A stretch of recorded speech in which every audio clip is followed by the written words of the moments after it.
the school Herbert Vargas Wallace. A great experience from Chile, exactly from the school Herbert Vargas Wallace, located in the jail in Santiago de Chile. Going on with our program, I would invite Monica Novillo, coordinator of the Females Net of Latin America and the Caribbean, in order to see the time frame of the process and horizon of education of young and adult people. Welcome, Monica.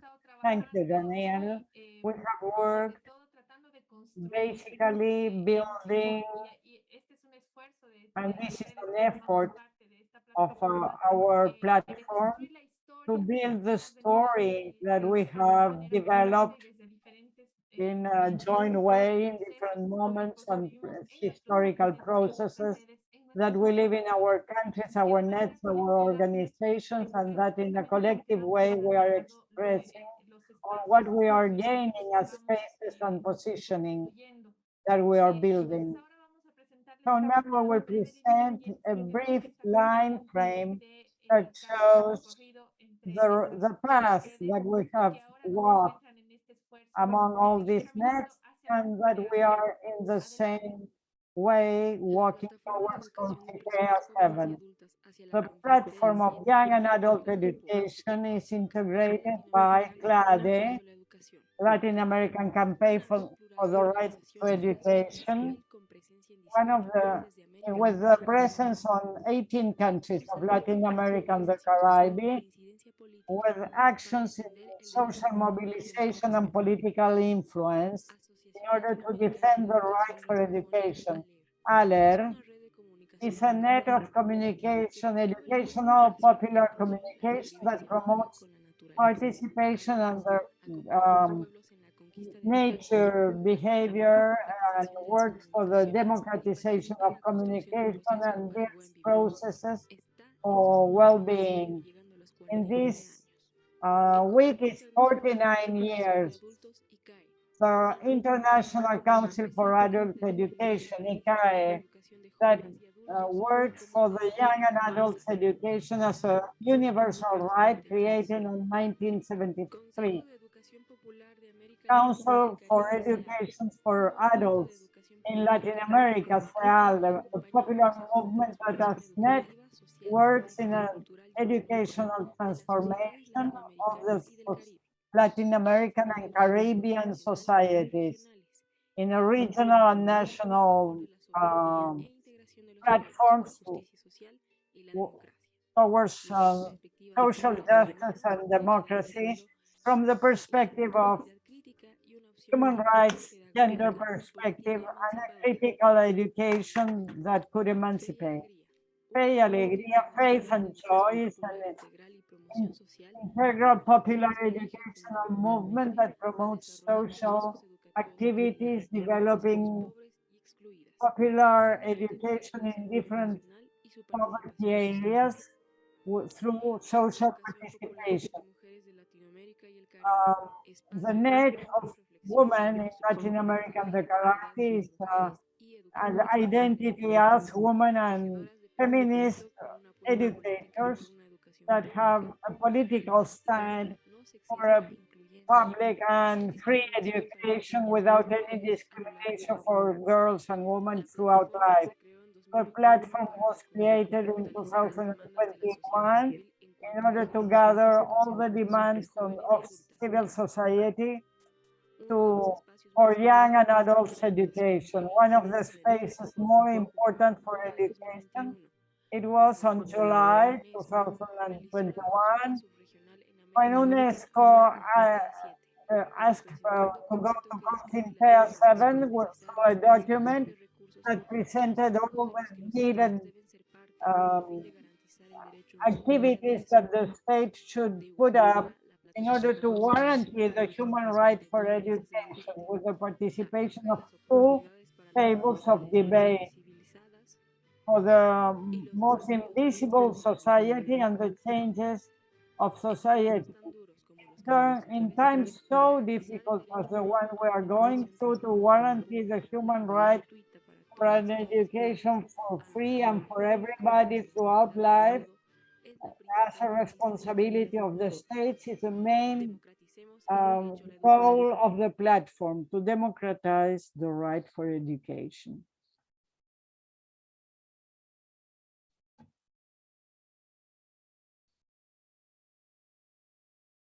Mónica. Monica, please. Sí, gracias, María. Yes, thank you, Maria. We are in this effort of building collectively this road that we are going through, each step in which we have been coordinating among all the organizations that we are gathering this platform are being also shared with the institutions that and organizations that form part of all our organizations. And in this way, we are trying to amplify the reach, the influence that we have come in the next Conciliar, recognizing the right of education, also for young and adult people, not only in a formal way, education of the schools, but amplifying the possibilities so that the states could assume with a greater commitment these challenges that we have on face, that is to assure the right to education to young and adult women in this perspective. And this space is also one of these milestones that we are showing in order to go forward, building this education. We want to share with all of you in this space these commitments that we have, but also the agreements that we have as civil society in order to demand the commitments to the governments that will participate in next Confiter, and also to assure that civil society will have a space of intervention and possibilities of influence in the decisions that will be taken in such conference. So this shows our will as civil society to be part of the responses to the need of going forward, not only in the recognition, but also in the implementation of the right for education for everybody, women, adults, and young. Thank you, Maria.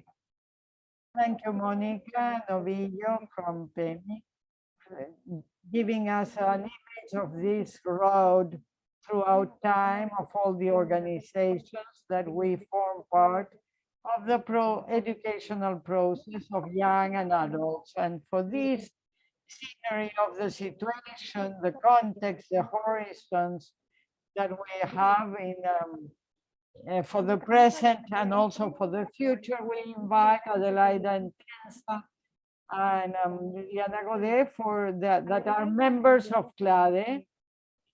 We will have Adelaida first and then Giovanna. Please, Adelaida, take the floor.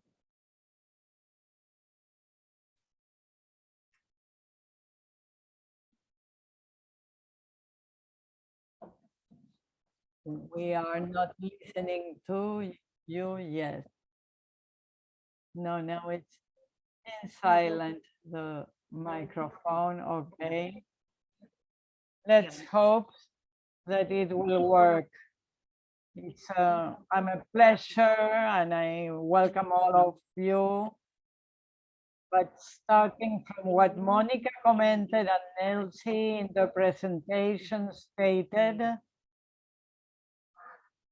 from this collective and shared view that we're bringing all together throughout this platform and the organizations that are integrating it, and from this analysis that we are making not only of the regional context, but also of the different situations of EPCA in this moment, we have emphasized in certain horizons that we will try to share in this moment with you in order to get back in this exposition the Freire's thought from his ethical and pedagogical proposal and the importance of his contributions, especially in front of the context that we're living now and the warranty of this right.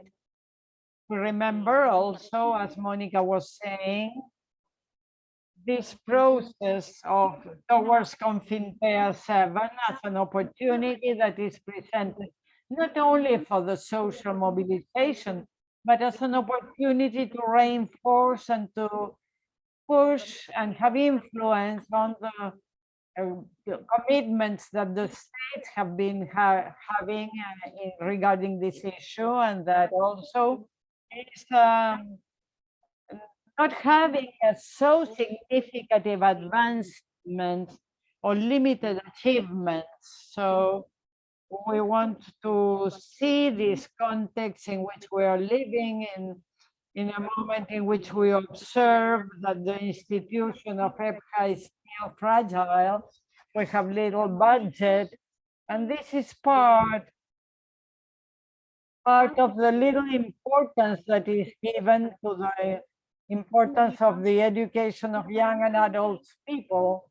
So at the same time, we see the existence of many experiences that have a strong impact, that inspire people and invite us to change and to choose new paths in the region. And some of these experiences, we will have them present in different dimensions in the day of the today. So this video and some other formats as images and sharing different proposals. We remember that we are in a special context of multiple crises in which it is very important to show the role of EPHA in a context that presents threats to the thought, and there is a conservative way that is conservative advancement that is continuing with discrimination and violence and limitations to the liberty of expression and mobilization and many trends against the equality, gender equality. And recently, we have all the impact created by COVID crisis. So in a context that it is so important to remember that many attacks have been produced towards the figure and the heritage of Freire and initiatives linked to his thought.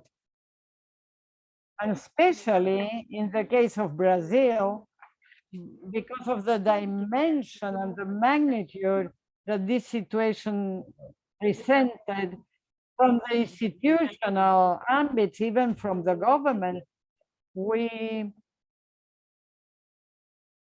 it was raised to the justice, and saying that the government shouldn't continue to attack Paulo Freire's thought. Paulo Freire has been the focus of critics and this problems and criticism in Brazil.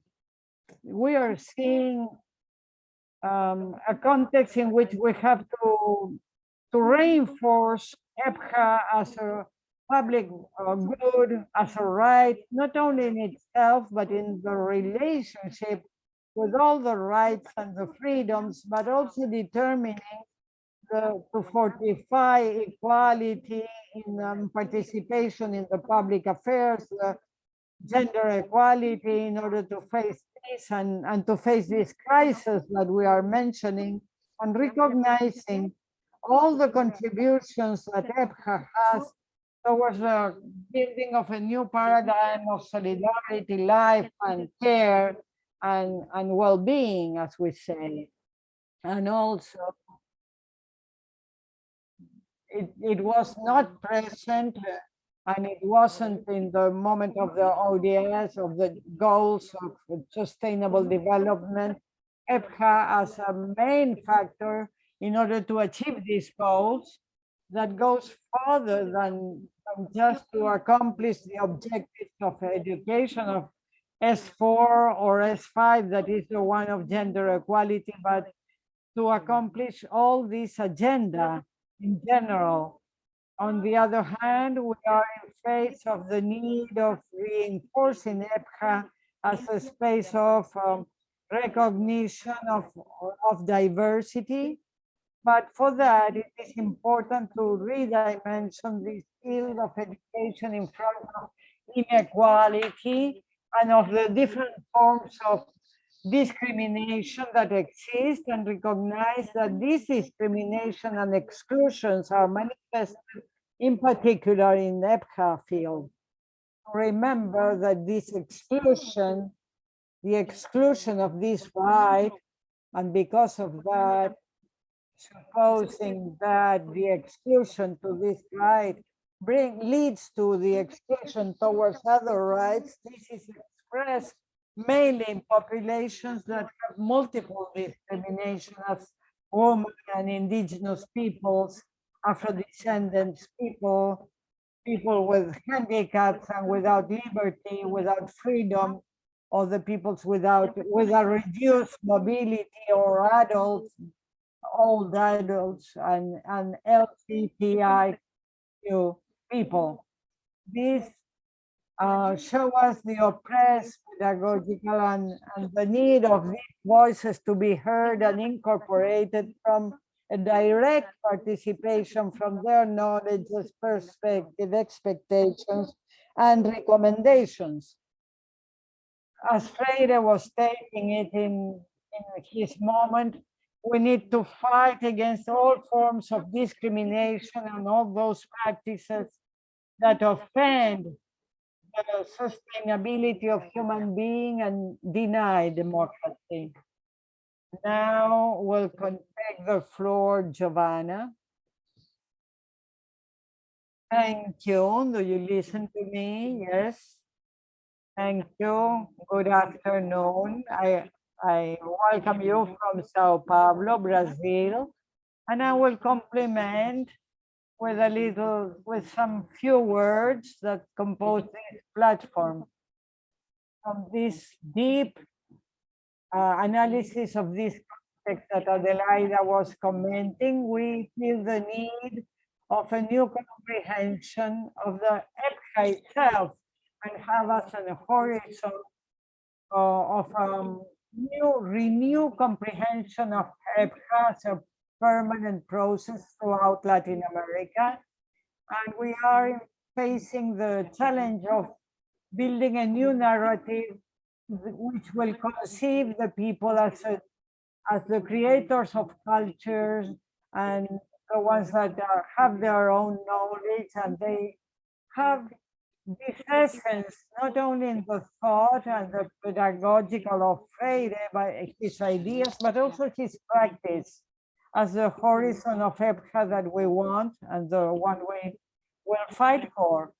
So how can we underline this platform that we will share throughout this platform in front of this focus that is assistance from EPHA? We want an EPHA of quality and cultural belonging with a lot of social influence, with science, technology, and commitment to the critical subjects, and not just instrumental, that will reduce the purpose of rehabilitation with a more ample conception that will look for an ample debate of this present moment and the preservation of life, to live in harmony with the Mother Earth and health of the people, promotion of dignity. We are not talking on the minimum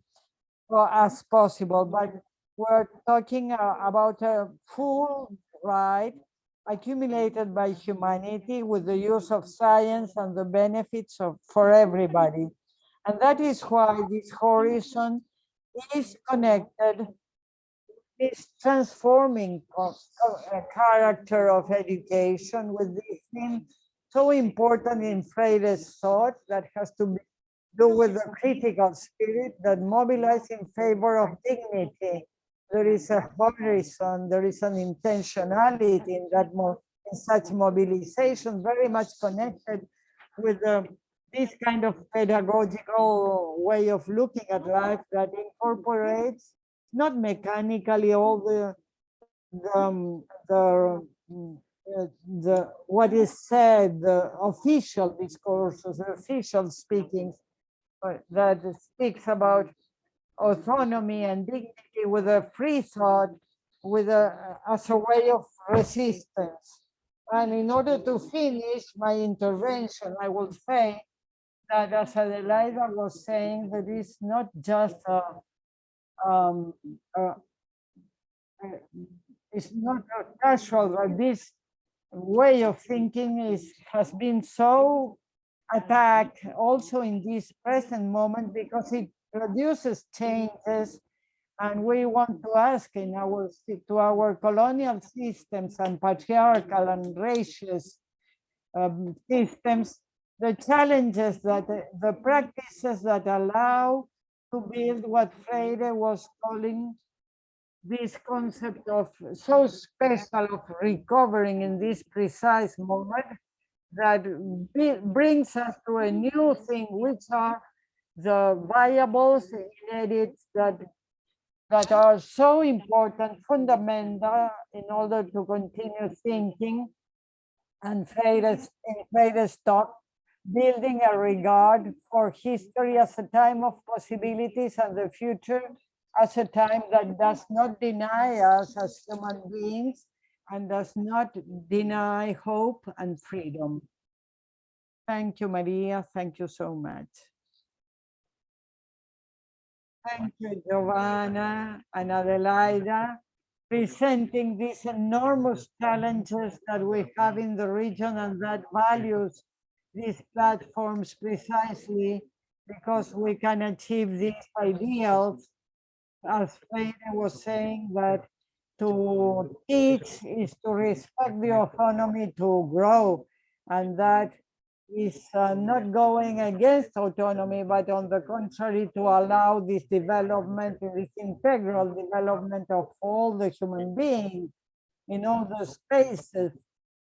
All what is under the sky is an opportunity for education. So the city is also a space for education. We want to say hello to many people that is with us here. Here is Camila Valveira, and it's good to hear you, to push EPHA with all the modalities that it needs for its development, and Maria from Argentina also. Yes, Daniel, from different places of our continent and the world, people is following us from Córdoba. Carolina Diaz is in Argentina, and from the Center of Basic Education from Lima, they are following us also. So we're making this contribution to the way of Freire's thought, look to education of adults and young people. So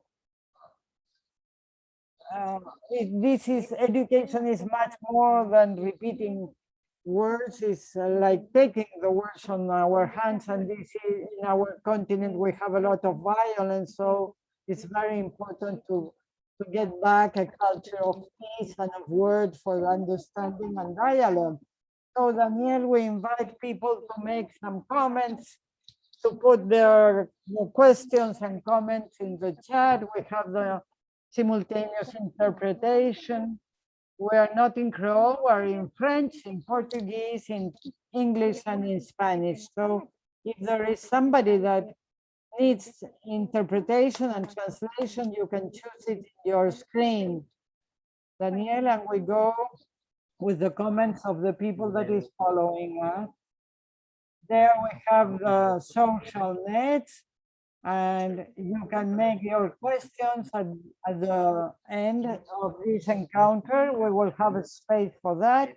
And we go to more experience. Sorry, Daniel. We remember that we are also in the gesture language. So all the people that are following us from Montevideo, also we want to fortify EPCA in our peoples. Yes. Thank you, Maria.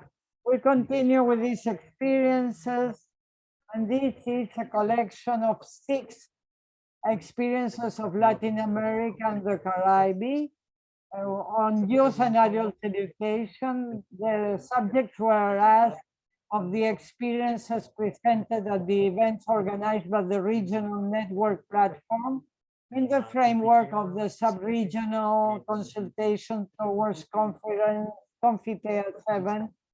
It was asked, from your experience, what are the key lessons learned from the experience of young and adult education? And these were their responses.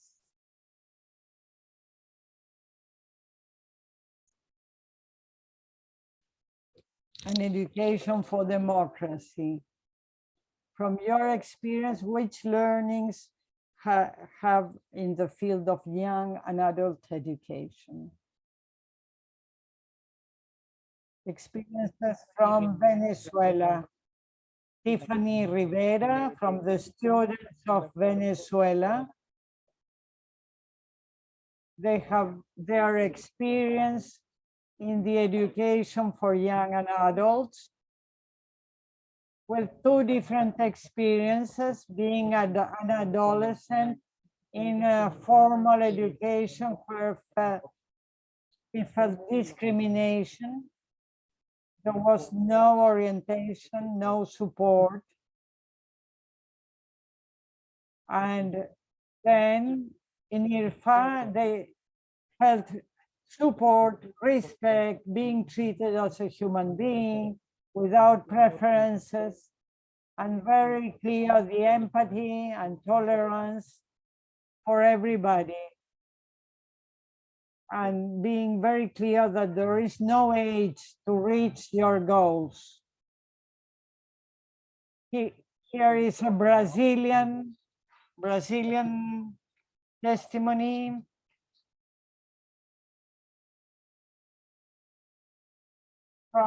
From a school for adults that changed their life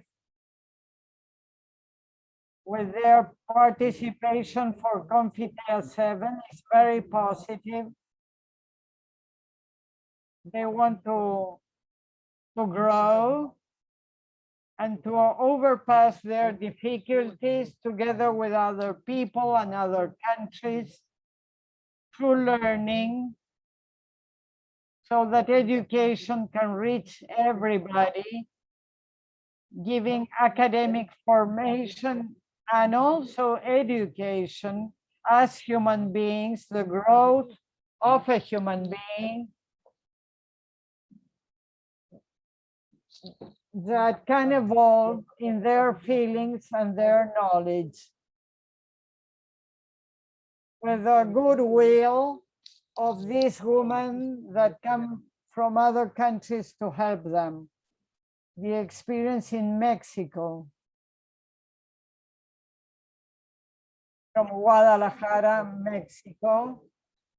She's the director of this home that receives 60 people, where it gives food, housing, and workshops to adults. They know what is happening in the country with handicapped people, so they continue talking, developing. From Guatemala, I will tell you my experience, which has been a privilege, thanks to the organizations that allow this possibility, which was very important because we discovered our rights as well as our commitment, and we gave them to our youth and adults, so to respect their rights. And we are able to better our community. The experience from Brazil. I am a teacher of Portuguese language in Brazil for young and adults education.